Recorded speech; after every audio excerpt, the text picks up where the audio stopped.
Traitement dans ces petites frustrations de tous les jours pour un effet quasi immédiat. On a tous vécu ça, hein, cette file d'attente au supermarché qui n'avance pas d'un pouce. On sent l'impatience qui monte, l'agacement. On commence à se dire « mais c'est pas possible, il pourrait ouvrir une autre caisse ». La tension est là. Et bien là, au lieu de ruminer, elle se souvient de la phrase de sa fille et elle se dit juste « laissez-les faire ».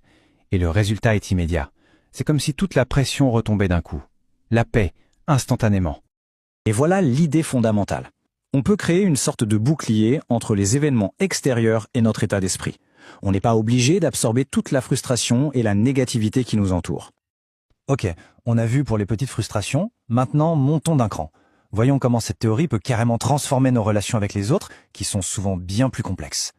C'est une loi de la psychologie en fait. Chaque être humain a un besoin fondamental de sentir qu'il contrôle ses propres décisions. Si on essaie de forcer quelqu'un à changer, on ne crée pas de la motivation, on crée de la résistance. La personne se braque, c'est contre-productif. Et ça, c'est une manière complètement différente de voir la jalousie. C'est assez puissant. La jalousie, ce ne serait pas une compétition avec les autres, mais plutôt un signal d'alarme interne.